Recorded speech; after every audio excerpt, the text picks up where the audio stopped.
किसी भी लोकतांत्रिक सरकार के कार्यों का मूल्यांकन के लिए एक वर्ष पर्याप्त नहीं, और वह भी उत्तर प्रदेश जैसे चुनौतीपूर्ण राज्य में,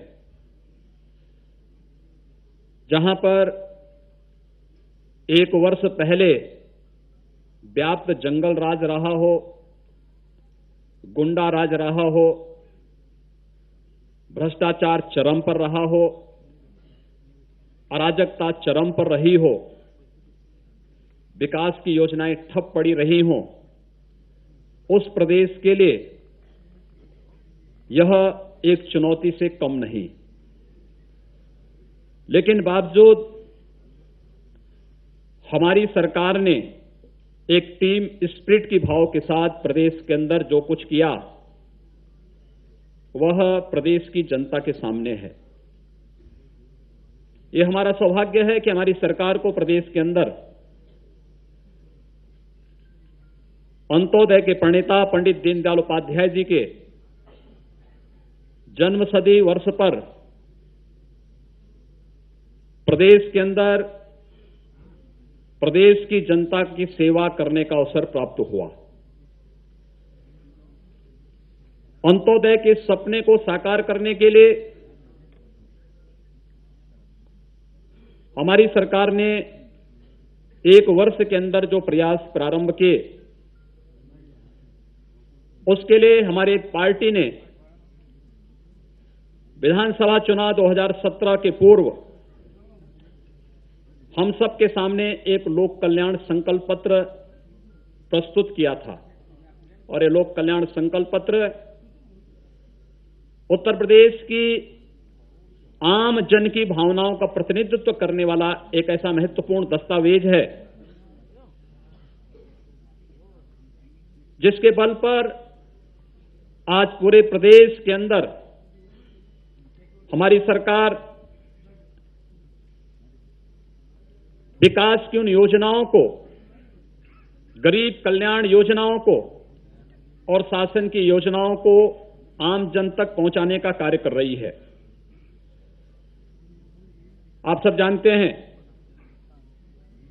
कि उत्तर प्रदेश की राजनीति किस बात के लिए बदनाम थी। परिवारवाद, जातिवाद, मत और मजहब के आधार पर समाज को बांटने वाली विभाजनकारी राजनीति के कारण। लेकिन आदरणीय प्रधानमंत्री जी के मार्गदर्शन में उत्तर प्रदेश की हमारी सरकार ने आने के बाद उत्तर प्रदेश के इस विभाजनकारी राजनीति से उत्तर प्रदेश को मुक्त करते हुए पहली बार प्रदेश के अंदर प्रदेश का किसान, प्रदेश का नौजवान, गांव, गरीब, किसान, दलित, वंचित और समाज के अंतिम पायदान पर खड़ा हुआ व्यक्ति भी शासन की एजेंडे का हिस्सा बन सकता है, यह सब देखने को मिला। और उसके अनुरूप हम लोगों ने जब कार्य प्रारंभ किया, हम सबके सामने चुनौती थी। जब 19 मार्च 2017 को हमारी सरकार ने पदभार ग्रहण किया, प्रदेश का खजाना खाली था। प्रदेश में सरकारी कर्मचारियों के सामने वेतन एक चुनौती थी। प्रदेश में 1,21,000 किलोमीटर से अधिक सड़कें गड्ढा युक्त थीं। प्रदेश में विद्युत वितरण की व्यवस्था में वीआईपी कल्चर लागू थी। प्रदेश में व्याप्त अराजकता और गुंडा राज की स्थिति थी। प्रदेश का किसान आत्महत्या कर रहा था। प्रदेश में निवेश करने की बात तो एक सपना थी। उत्तर प्रदेश का जो उद्योगपति था, व्यापारी था, वह पलायन कर रहा था। प्रदेश में भय और दहशत का माहौल था। भर्तियों में न्यायालय की रोक लगी थी, नौजवान भटक रहा था। और उन स्थितियों में जब हम लोगों ने कार्य प्रारंभ किया तो पहले ही कैबिनेट में आदरणीय प्रधानमंत्री जी के किसानों की आय को दुगना करने के उस संकल्प के साथ अपने आप को जोड़ते हुए वर्षों से जो किसान प्रदेश का बदहाल था, हम जानते थे प्रदेश के अंदर वह स्थिति नहीं, लेकिन उस सब के बावजूद प्रदेश के अंदर किसान को समाज की मुख्य धारा के साथ जोड़ने के लिए हम लोगों ने प्रदेश के अंदर 86 लाख किसानों का, लघु और सीमांत किसानों का 31 मार्च 2016 तक के 1 लाख तक की सीमा के कर्ज को माफ करने का निर्णय लिया। धनराशि अधिक थी, उत्तर प्रदेश जैसे बदहाल राज्य के लिए एक चुनौती थी। वित्तीय संस्थाएं हम सबको कर्ज देने के लिए तैयार नहीं थी। लोग ये मानते थे कि ये पैसा हम जनता पर अतिरिक्त कर्ज लगा करके, अतिरिक्त टैक्स लगा करके इस कर्ज को माफ करेंगे। लेकिन मुझे बताते हुए प्रसन्नता है कि हमने अपने सभी सहयोगियों की मदद से फिजूल खर्ची पर रोक लगाकर, अनावश्यक योजनाओं को रोककर प्रदेश के अंदर जनता पर अतिरिक्त बोझ दे बगैर प्रदेश के किसानों की, लघु और सीमांत किसानों के फसली ऋण को माफ करने का कार्य किया। और देश के अंदर पहली सरकार है जिसने सफलतापूर्वक किसान फसल ऋण मोचन के कार्यक्रम को सफलतापूर्वक पूरे अपने प्रदेश के अंदर लागू किया। प्रदेश के अंदर एक सपना था कि किसानों को समर्थन मूल्य के बराबर दाम भी मिले, एक सपना था। गन्ना किसान बदहाल था। आपने देखा होगा उत्तर प्रदेश सरकार की डॉक्यूमेंट्री में कि हम लोगों ने अब तक 27,000 करोड़ रुपए से अधिक की धनराशि गन्ना किसानों का जो बकाया था उसका भुगतान अब तक हम लोग करवा चुके हैं। उत्तर प्रदेश में पहली बार इस प्रकार की स्थिति पिछले 15 वर्षों में हुई कि किसानों को उनकी फसल का समर्थन मूल्य से अधिक दाम मिले। 37 लाख मीट्रिक टन से अधिक गेहूं का क्रय उत्तर प्रदेश सरकार के द्वारा करना, लगभग 43 लाख मीट्रिक टन धान का क्रय उत्तर प्रदेश सरकार के द्वारा किसानों से करना और 24 घंटे के अंदर किसानों के खाते में पैसा जाना, एक बड़ी राशि। और अगर मैं कह सकता हूं कि फसल ऋण मोचन से लेकर के धान क्रय और गन्ना किसानों के गन्ना मूल्य के भुगतान तक की इस पूरी राशि को जोड़ेंगे तो उत्तर प्रदेश सरकार पूरे देश के अंदर पहली सरकार है जिसने 80,000 करोड़ रुपए से की अधिक धनराशि डीबीटी के माध्यम से किसानों के खातों में भेजने का कार्य किया है। उत्तर प्रदेश के अंदर चुनाव के दौरान आप इस बात को देखते रहे होंगे, आदरणीय प्रधानमंत्री जी भी एक बात को कहते थे, लगातार लोक सेवा आयोग की भर्ती हो या अधीनस्थ चयन सेवा आयोग की भर्तियां, माध्यमिक शिक्षा चयन आयोग की भर्ती रही हो या फिर प्रदेश के अंदर पुलिस की भर्ती, सुप्रीम कोर्ट तक को रोक लगानी पड़ी थी प्रदेश के अंदर पुलिस की भर्ती पर, क्योंकि यह पक्षपातपूर्ण थी, भेदभावपूर्ण थी, व्यापक भ्रष्टाचार था। और चुनाव के दौरान इसी बात को लेकर के हमारे राष्ट्रीय अध्यक्ष आदरणीय अमित शाह जी ने एक बात कही थी, इस प्रदेश के अंदर भारतीय जनता पार्टी की सरकार बनेगी तो समूह ग और घ के जितने भी पद होंगे इन सब में भ्रष्टाचार की जन्य इंटरव्यू की प्रथा को हम समाप्त करेंगे। हमारी सरकार ने निर्णय लेते हुए प्रदेश के अंदर समूह ग और घ के सभी पदों पर होने वाली नियुक्तियों में जहां साक्षात्कार की उस पद्धति को जो भ्रष्टाचार को बढ़ावा दे रही थी, जहां हम लोगों ने इसको समाप्त किया, वहीं प्रदेश के ग्रामीण क्षेत्र के युवाओं के लिए भी नौकरी के द्वार खोलने की कार्रवाई प्रारंभ की। और मुझे बताते हुए प्रसन्नता है कि उसी प्रक्रिया को बढ़ाते हुए आज हम लोगों ने जन सुनवाई पोर्टल पर एंटी करप्शन पोर्टल को भी उसमें दिया है कि पूरे प्रदेश के अंदर किसी भी स्तर पर कोई भी व्यक्ति भ्रष्टाचार को बढ़ावा दे रहा है, उसका वीडियो या उसका प्रमाण अगर वह उस पर लोड कर ले तो उस पर प्रभावी कार्रवाई करने के लिए हम लोग आज से एक नया पोर्टल लागू कर रहे हैं, जो एंटी करप्शन पोर्टल के रूप में पूरे प्रदेश के अंदर भ्रष्टाचार मुक्त व्यवस्था और भ्रष्टाचार पर एक महत्वपूर्ण प्रहार करने की दिशा में एक नया प्रयास प्रारंभ किया गया है। मुझे बताते हुए प्रसन्नता है कि हमारी सरकार पूरे देश के अंदर पहली राज्य सरकार है जिसने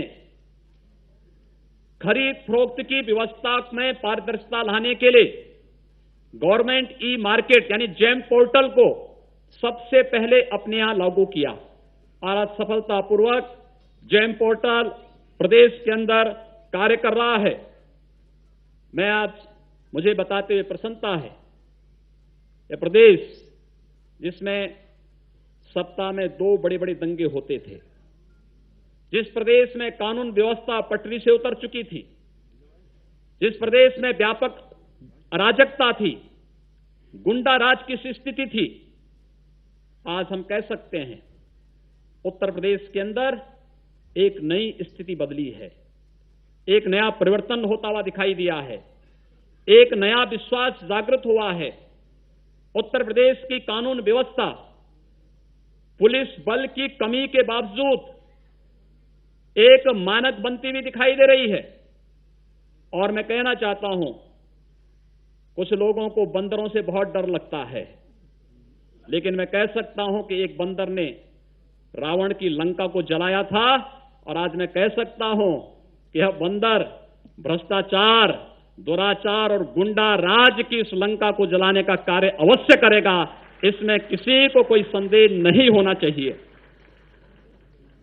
2016 के सापेक्ष अगर 2017 में हम लोग प्रदेश के अंदर की स्थिति को देखें तो डकैती के मामलों में लगभग 6%, हत्या के मामलों में 7%, रोड होल्डअप के मामले में 100%, फिरौती के मामले में लगभग 14% और अनुसूचित जाति जनजाति के व्यक्तियों के खिलाफ होने वाली घटनाओं में 17% और आगजनी की घटनाओं में लगभग 30% की कमी करने में हमारी सरकार और पुलिस बल सक्षम हुआ है। पहली बार प्रदेश के अंदर पुलिस अधीक्षक कार्यालय के माध्यम से ऑनलाइन एफआईआर की व्यवस्था हम लोगों ने प्रदेश के अंदर दिया है।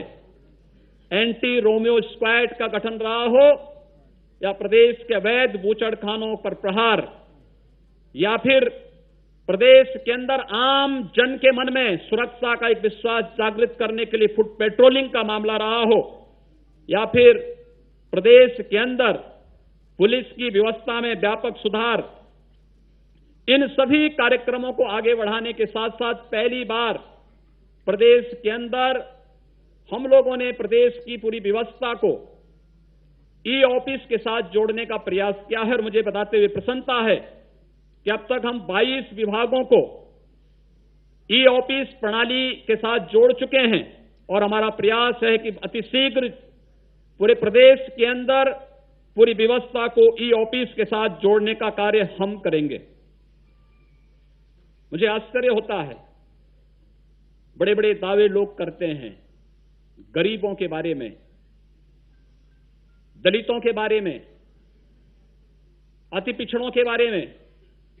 प्रधानमंत्री आवास योजना 2014 से लेकर 2017 तक प्रदेश के अंदर लागू नहीं हो पाई थी और आज मुझे बताते हुए प्रसन्नता है कि उत्तर प्रदेश में हमारी सरकार आने के बाद ग्रामीण क्षेत्र में और शहरी क्षेत्र में हमारी सरकार ने 11 लाख से अधिक गरीबों को प्रधानमंत्री आवास योजना में आवास उपलब्ध कराने का कार्य किया।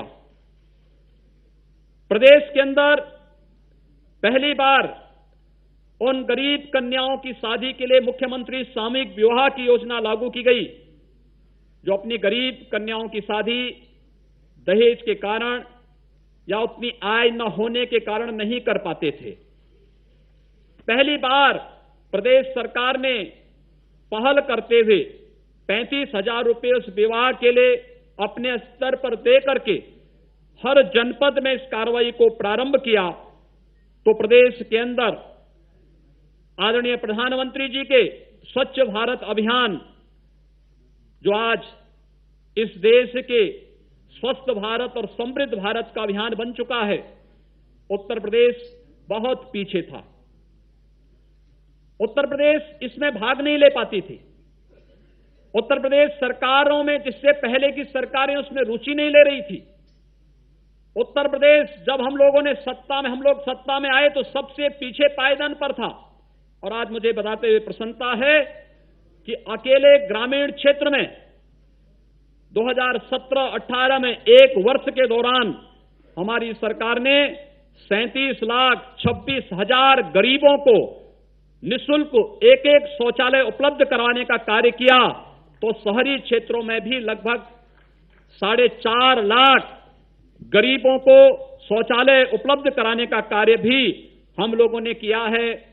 8 जनपद शामली, हापुड़, बिजनौर, गौतम बुद्ध नगर, गाजियाबाद, मेरठ, मुजफ्फरनगर एवं बागपत अब तक खुले में शौच से मुक्त हो चुके हैं। और हमारा प्रयास है कि आने वाले समय में अक्टूबर 2018 तक प्रदेश के अधिकतर जनपदों को हम खुले में शौच से मुक्त करें। इस वर्ष आपने देखा होगा प्रदेश के अंदर नकल विहीन परीक्षा भी हो सकती है, एक सपना था। लोगों को लगता था क्या प्रदेश के अंदर, इसलिए प्रदेश की छवि बिगड़ी थी। प्रदेश का नौजवान जब प्रदेश से बाहर जाता था तो अपने आप को हीन भावना से मानता था, से जकड़ा हुआ मानता था। उसके अंदर यह भाव रहता था कि क्या मैं भी किसी अखिल भारतीय प्रतिस्पर्धा की योग्य हूं या नहीं हूं। पिछली सरकारों के एजेंडे में शिक्षा नहीं थी, स्वास्थ्य नहीं था, किसान नहीं था, नौजवान नहीं था, रोजगार और नौकरी नहीं थी। और उसका परिणाम क्या था? नकल के ठेके होते थे, करोड़ों करोड़ों के ठेके होते थे। हमारी सरकार आई और मुझे बताते हुए प्रसन्नता है कि इस वर्ष नकल विहीन परीक्षा की दिशा में उत्तर प्रदेश सरकार ने बेहतरीन कदम बढ़ाया है। और इस दिशा में हुए प्रयास के कारण 12 लाख छात्रों ने परीक्षा छोड़ी। लेकिन जब हम लोगों ने इस बात का जांच की कि आखिर 12 लाख छात्र थे कौन, तो आप सोच करके आश्चर्य रहेंगे, इसमें 75% वे लोग थे जिनका उत्तर प्रदेश से कोई लेना देना नहीं था। मुन्ना भाई थे। प्रदेश के अंदर मुन्ना भाई की प्रवृत्ति को, उस नकल माफिया पर अंकुश लगाने का जो अभूतपूर्व कार्य प्रारंभ हुआ है, हम आने वाले समय में शिक्षा और परीक्षा की इस प्रणाली को अधिकाधिक सरल बनाने की दिशा में एक नए कदम की ओर बढ़ रहे हैं। मुझे बताते हुए प्रसन्नता है कि 1 अप्रैल से हम बेसिक शिक्षा में भी और माध्यमिक शिक्षा में भी नए पाठ्यक्रम के साथ आ रहे हैं। एनसीईआरटी के नए पाठ्यक्रम के साथ, जिस पाठ्यक्रम के माध्यम से हमारा छात्र भी, हमारा युवा भी अपने आप को अखिल भारतीय प्रतिस्पर्धा के योग्य सीना चौड़ा करके जाकर के खड़ा होकर कह सकता है कि मैं भी किसी भी अखिल भारतीय प्रतिस्पर्धा में अपने को सक्षम पाता हूं। उसने